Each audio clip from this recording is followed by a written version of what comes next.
গতকাল বিয়ে বাড়িতে ছিলাম। হঠাৎ কোন হারামি যেন একটা ধাক্কা মারলো।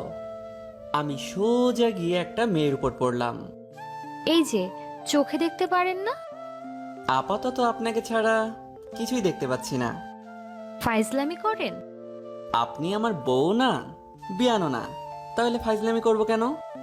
স্টুপিড একটা। আমার মাও তাই বলে। অমন হা করে কি দেখছেন? দেখছি না, ভাবছি। মানে? ভাবছি যে আপনি যখন ছোট ছিলেন নিশ্চয়ই হাফ প্যান্ট পরতেন, তখন দেখতে অনেক সুন্দর লাগতো মনে হয়।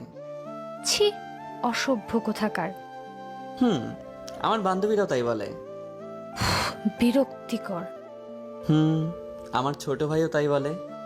ইস, আপনি যে কি না কি? হারামি একটা। হুম আমার বন্ধুরাও তাই বলে। উফ, ইডিয়েট একটা। হুম আমার কলেজের ম্যাডামও তাই বলে। ফালতু।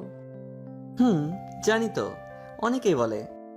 আপনাকে এসব কথা যে বলে আপনার গায়ে লাগে না? না, শুনতে শুনতে অভ্যাস হয়ে গেছে। ইস, আচ্ছা আপনাকে বলেনি এমন কোনো কথা আছে? হ্যাঁ আছে তো। কি সেটা? আমাকে আজ পর্যন্ত কেউ বলেনি যে ওগো তুমি খুব ভালো।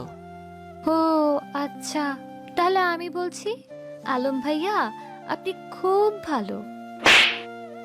কথাটা বলার সাথে সাথে মেয়েটার গালে ঠাস করে একটা থাপ্পড় মারলাম আর বললাম, হারামজাদি, আমি যদি ভালো ছেলে হয়ে থাকি তাহলে হুদাই এতক্ষণ বকা দিলি কেন?